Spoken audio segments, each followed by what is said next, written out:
Hello students, I am Dr. Krupa Rasne, Professor and Head ENC Department, Jain College of Engineering, Belgavi.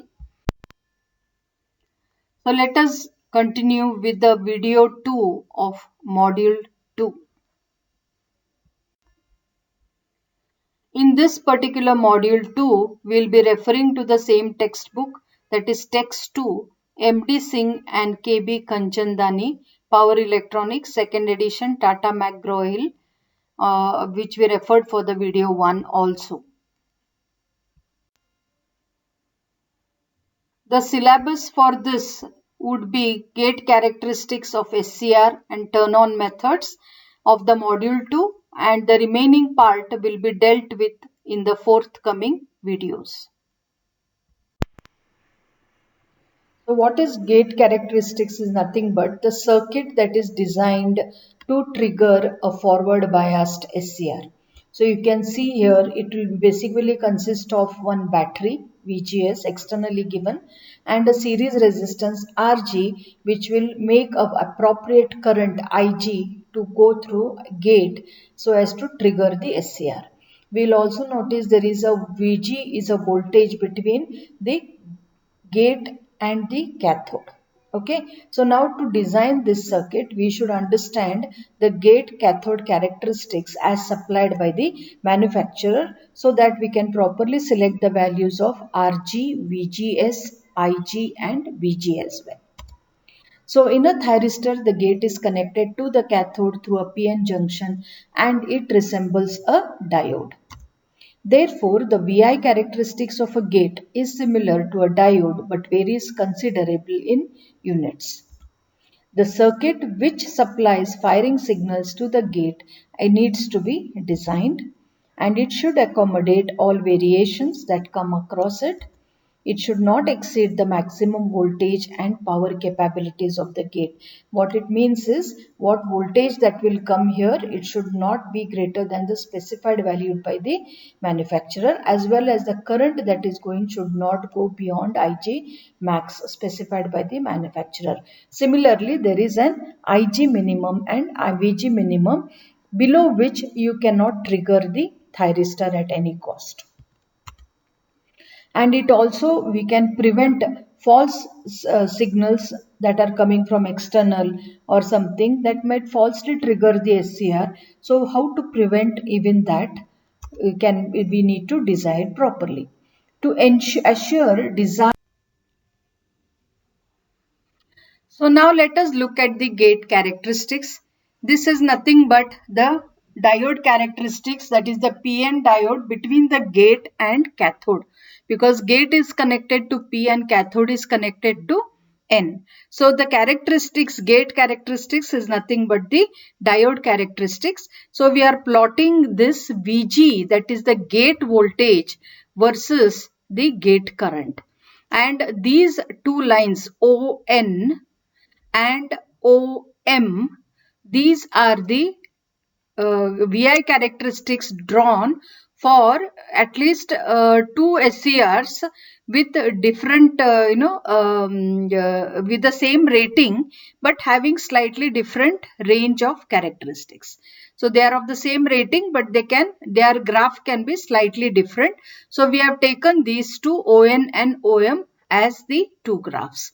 Now this curve that you see here, it is called as the constant PG, and this is the basically the power curve.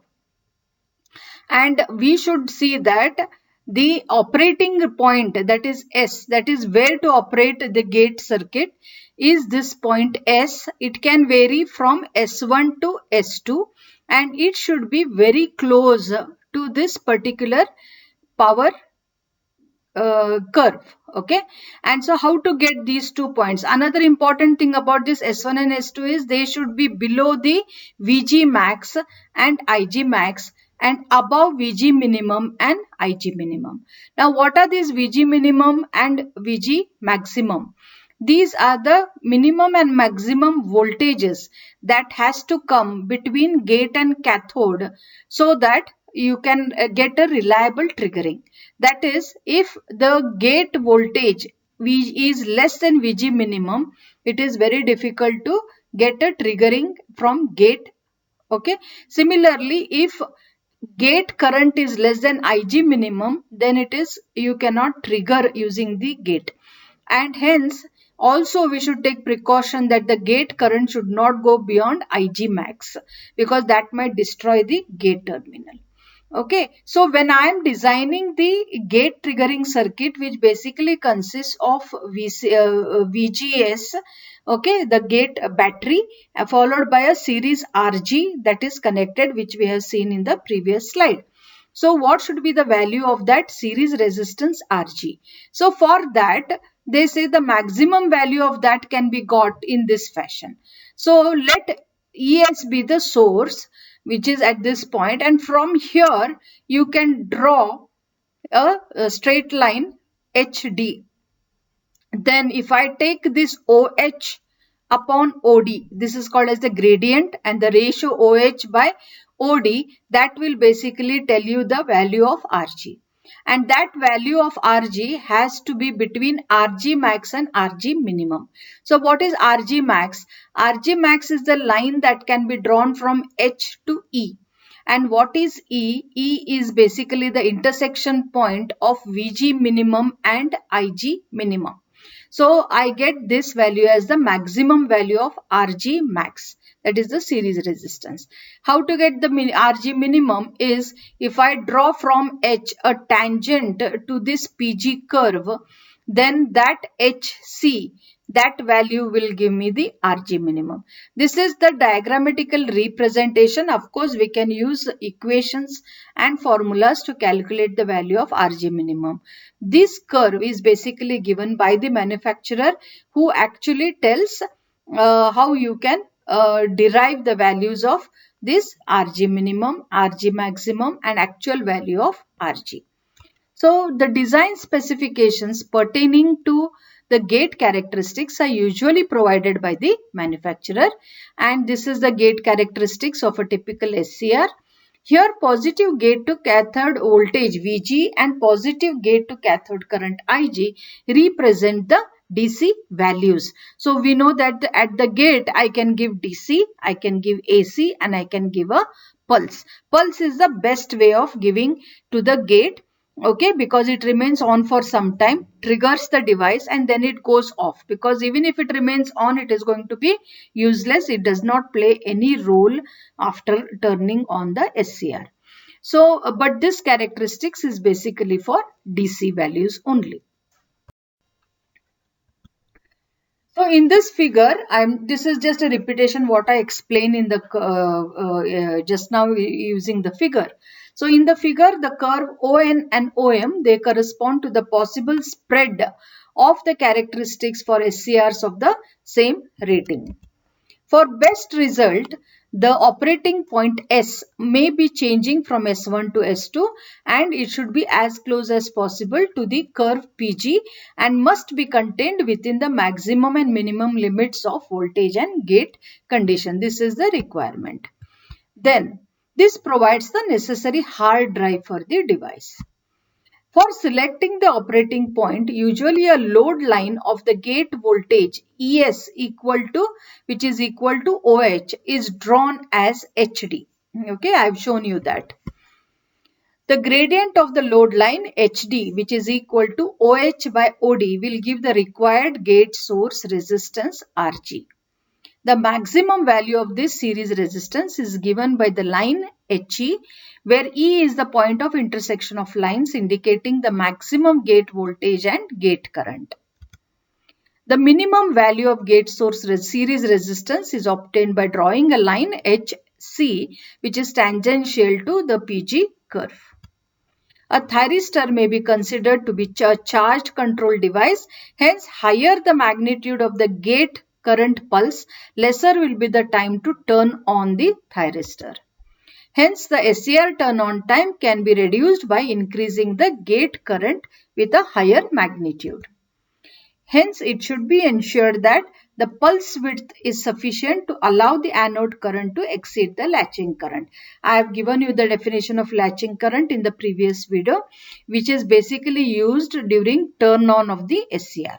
That is, when I am turning on the SCR, the anode current has to reach a value of the latching current, right? Then after that, if I remove the gate pulse, the SCR will continue to remain on. Till it reaches the latching current, I am not supposed to remove the gate pulse. Hence, the pulse width is basically determined by when the latching current is flowing through the SCR. So the gate characteristics, I am applying gate drive. Applying gate drive increases the minority carrier density in the P layer and thereby facilitates the reverse breakdown of the junction J2. So we are forward biasing A and K, that is anode and cathode. Hence J1 and J3 are already forward biased. J2 is one which is reverse biased and a reverse leakage current is flowing through it. So if I increase that leakage current by giving gate pulse, then it can be turned on. There are minimum and maximum limits for gate voltage and gate current to prevent the permanent destruction of junction J2 and to provide reliable triggering. Similarly, there are limits on the maximum and power dissipation, that is Vg into Ig. And also maximum value of Pg max depends on the type of gate drive. I told you DC or AC signal or a pulse type. A gate signal can be DC or AC or a sequence of high frequency pulses. With pulse firing, a larger amount of instantaneous power dissipation can be tolerated if the average value of Pg max is within the permissible limit. Hence, the gate can be driven harder, greater Vg and Ig value when pulse firing is used. This provides for reliable and faster turn on of the device. All possible safe operating points for the gate are bounded by the low and high current limits for the VI characteristics, maximum gate voltage and the hyperbola representing maximum gate power. So this is basically the explanation which I gave you, explaining with respect to the graph. This I have written so that it will help you when you are, and I give you a PDF version of this particular slide and you don't have my explanation there. Okay. Now let us look at the region 2 of the gate characteristics. It is shown by the red colored and it is the region from Vg minimum to Ig minimum, this part. It is any region above this region shaded A. So what is this region? This second region is defined as the minimum value of gate voltage and gate current required to trigger all devices at the minimum rated junction temperature. This region contains the actual minimum firing points of all the devices.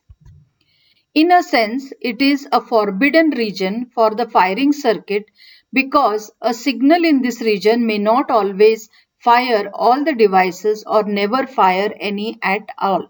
That means if the gate voltage is anywhere below Vg min or this area if it lies less than Ig minimum, then we cannot assure that the gate current is sufficient to trigger the forward biased SCR. Okay. So in this figure, OL and OV, these are the minimum gate voltage and gate current limits respectively. The region 3 of gate characteristics is as shown again in this red graph. Okay. Here it is shown that this region is basically above the Vg minimum and Ig minimum, okay, but less than Ig max and Vg max. So it lies within that, and also it is inside this constant or maximum power curve. Okay, so we have this region because this is the graph of that particular SCRs that we are talking. So this is the safe operating region where you can ensure reliable triggering. So the third region is the largest and shows the limits on the gate signal for reliable firing. Ordinarily, a signal in the lower left part of this region is adequate for firing. Okay. But for applications where fast turn on is required, a hard firing signal in the upper right part of the region may be needed.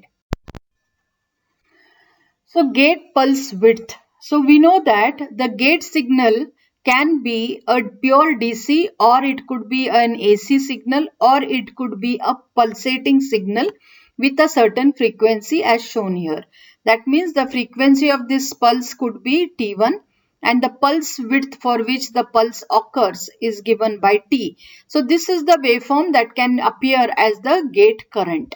Okay, so this is a better preferred kind of a triggering signal. So in practice, the gate pulse width is usually taken as equal to or greater than the SCR turn on time. So the width of the pulse should ensure that the SCR is latched to the on state.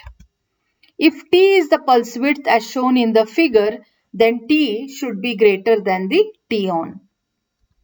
That is the on time of the thyristor. With pulse firing, if the frequency of firing F is known, the peak instantaneous gate power dissipation Pg max can be obtained. Pg max will be given as the product of Vg into Ig, which is equal to Pg average divided by Ft, where F is 1 upon T1, where T1 is the period of the pulse waveform of the gate current. And its F is 1 upon T1, which is equal to frequency of firing or pulse repetition rate in hertz. And T is the width of the pulse in seconds. And hence we get the duty cycle is given by T on upon the total period, that is T upon T1 equal to F into T. So that is called as a duty cycle. So if I replace F of T as duty cycle, I will get Pg average upon duty cycle, and this value has to be less than Pg max. Okay, that is prescribed by the manufacturer. Now let us look at a problem where we have got an SCR which is driven and has a gate circuit here used for triggering this SCR. So an SCR has a VG IG characteristics given as VG is 1.5 plus 8 IG. In the certain applications, the gate voltage consists of a rectangular pulse of 12 volts and of duration 50 microseconds with the cycle of 0.2 duty cycle. Okay. Now the part A of the problem is to find the value of Rg, which in series resistor in gate circuit, to limit the peak power dissipation in the gate to 5 watts. And second is to calculate the average power dissipation in the gate. So this is a problem given. So if you look at the solution, we know that VGS, if you look at this circuit, VGS equal to Ig into Rg plus Vg, that is the drop between gate and cathode. So when I write VGS equal to Ig Rg plus Vg, Vg has been given as 1.5 plus 8 Ig.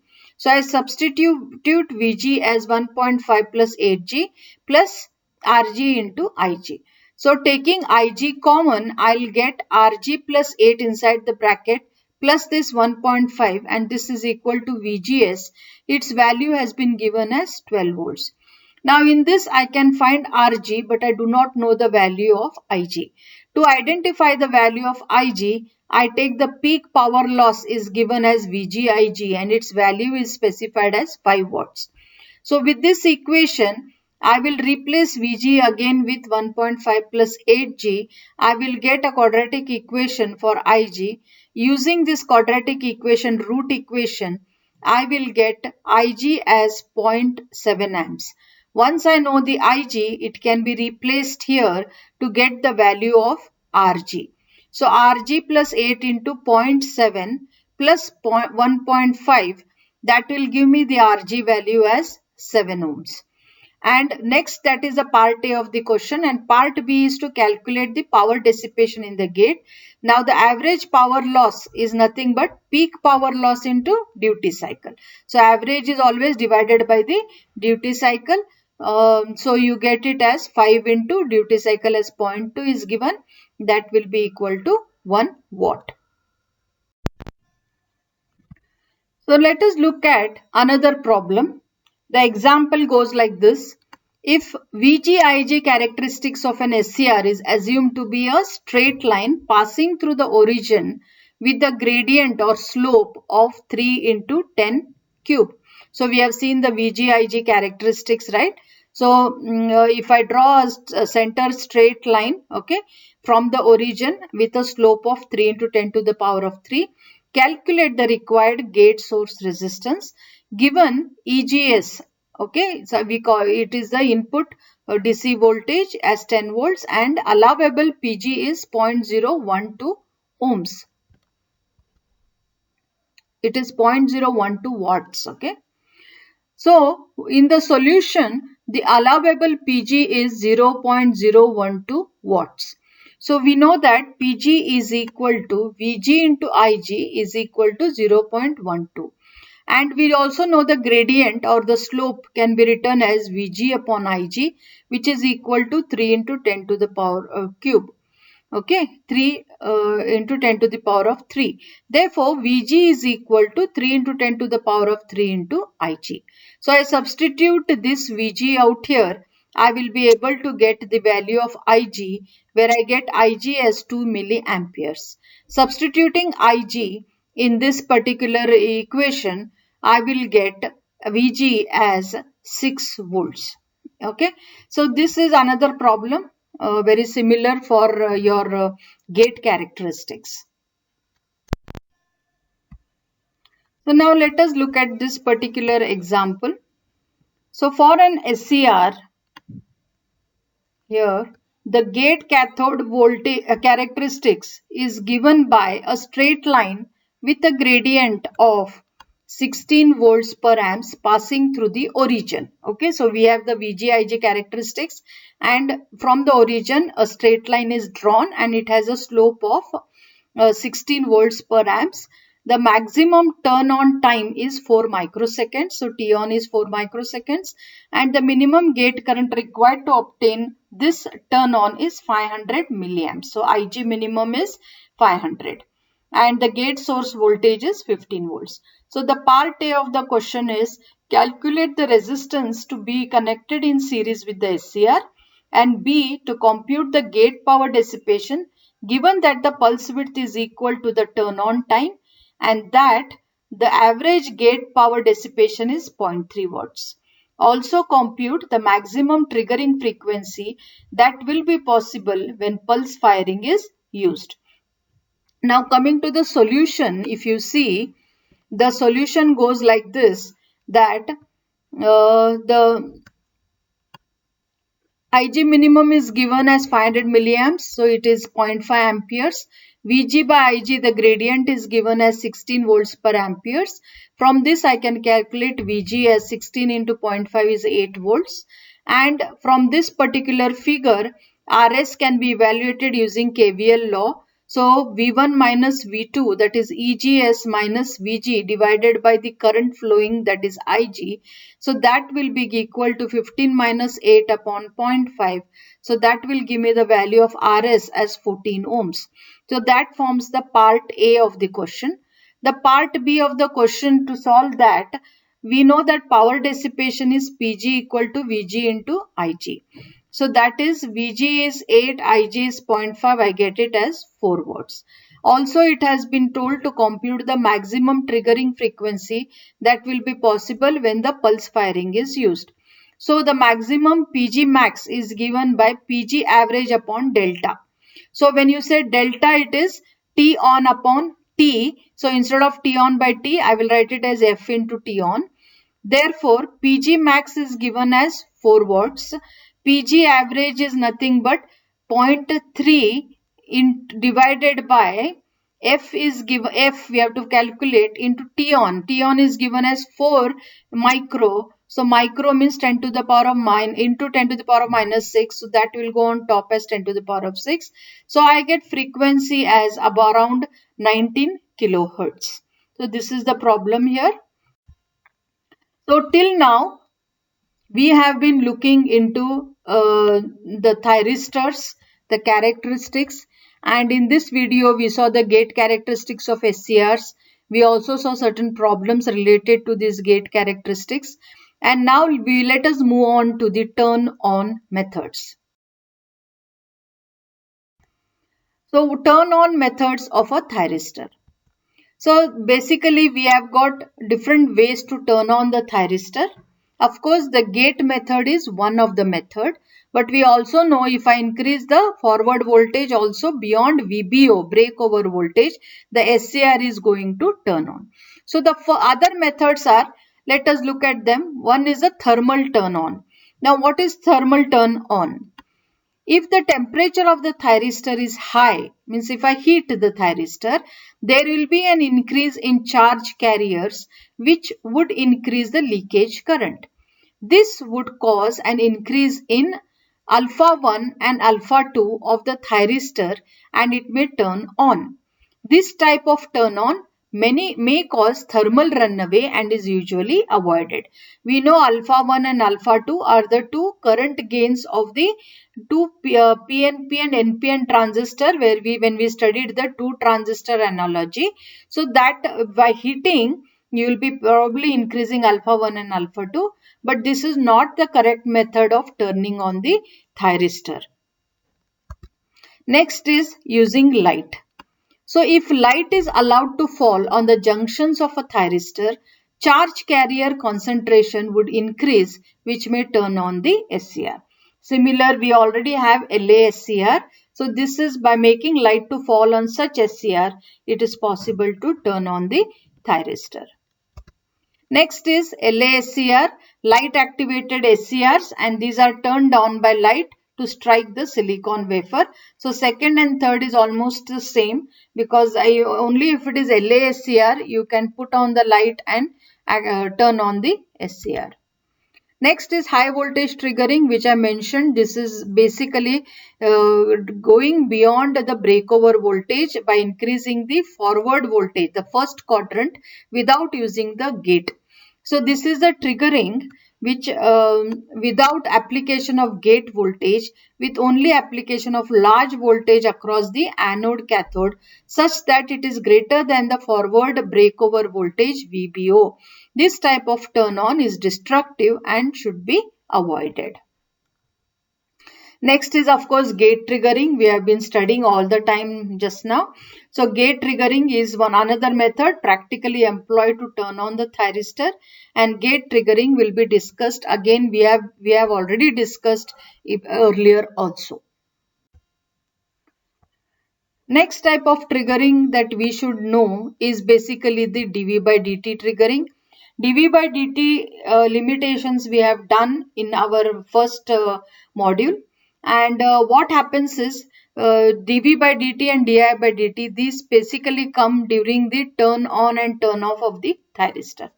And why they come is because PN, there are 4 layers and 3 junctions. So if you look at the junctions, these junctions J1, J2 and J3, during the transient condition, they behave like a capacitor as shown in this particular diagram. So what we can see is 3 junctions are there, each represented as CJ1, CJ2 and CJ3, and they are basically the junctions formed because of the 4 layers PN of an SCR. Okay, so under the transient condition, the capacitance of PN junction will influence the characteristics of this thyristor. If the thyristor is in the blocking state, a rapidly rising voltage, so rapidly rising is high rate of change of voltage, that is high dV by dt, that will be applied between the anode and cathode. Okay, so when a high rate of change of voltage is applied, these capacitance, they behave like a short circuit, and that will make the current to rise suddenly, and that might turn on the thyristor. If IJ2 is the current through the junction J2, and Cj2 is the junction capacitance, and Vj2 is the voltage across the junction, then Ij2 can be written as dq2 by dt, because it's a charge carriers there, and that is equal to d by dt. Charge Q2 can be represented as the product of capacitance and voltage, that is Cj2 into Vj2. So bringing Cj2, it's a constant value, so I bring it outside. So I'll partial differentiation, I will get dVj2 by dt plus now Vj2 outside dj Cj2 by dt.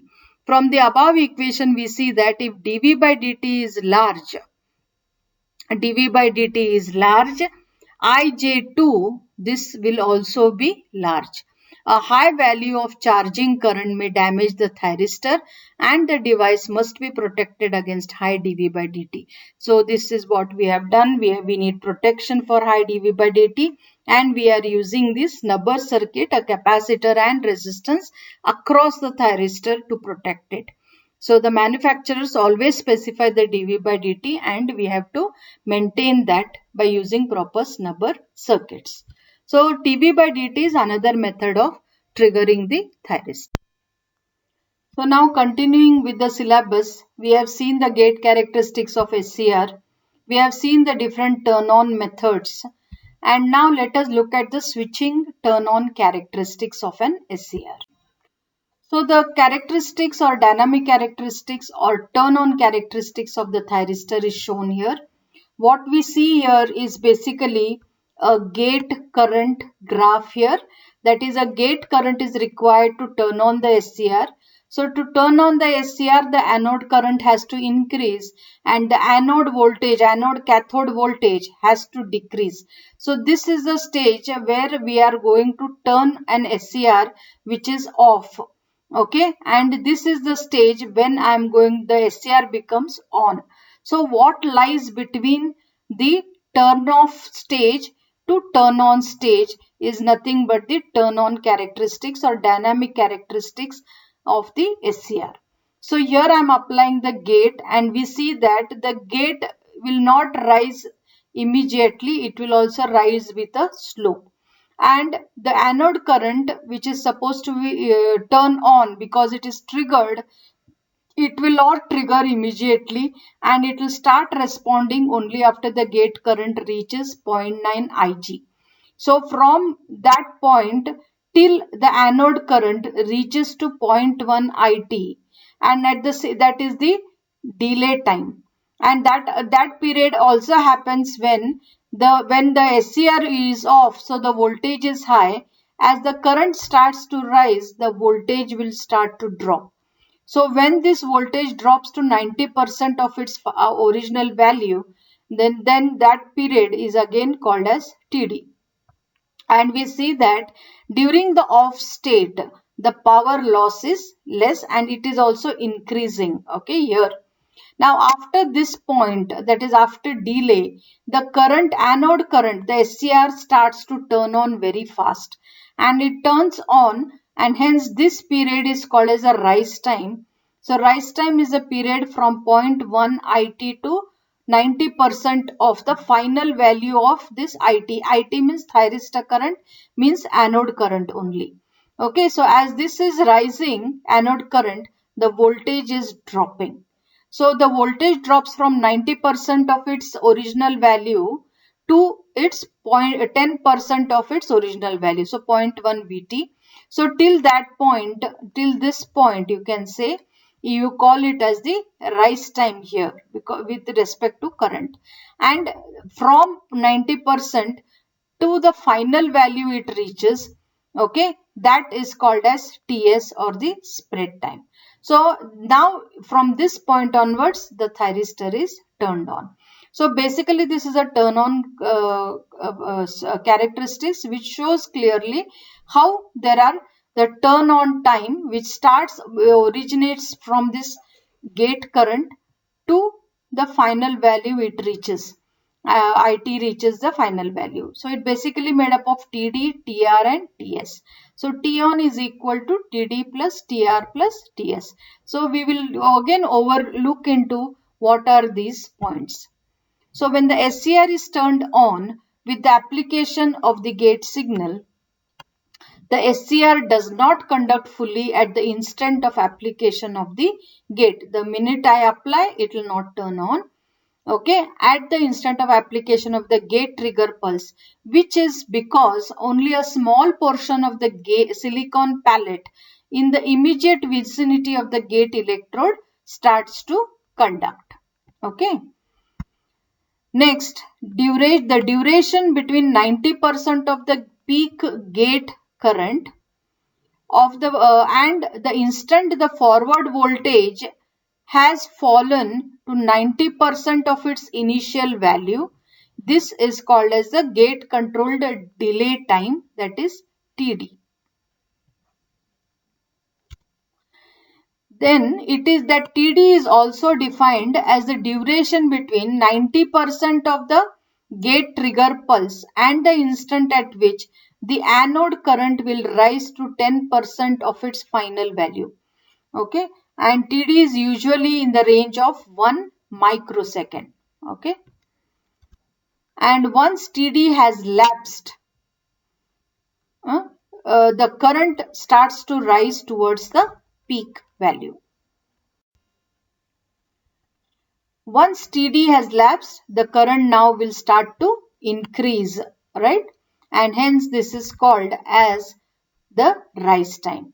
So what is rise time? The period during which the anode current rises from 10% of its final value to 90% of its peak value. We call it as the rise time. And it is also defined as the time for which the anode voltage falls from 90% to its 10% of its peak value. So TS, now TS is here. What is it? It is called as the spread time and is required for the forward blocking voltage to fall from 0.1% to the on state, that is around 1 volt to 1.5 volts, whatever is that value, it has to drop to that value. So then it is said to be in the on state, that is the SCR is said to be turned on. So the summation of TD, TR and TS, right? TD, TR and TS constitutes the turn on time of the thyristor. So we have seen the gate characteristics of SCR. We have seen the gate pulse width. We have seen some problems on gate drive design. We have seen the turn on methods. And we have seen the turn on characteristics of the thyristor. So I thank you, and if you have any questions, please get back to me. Thank you again.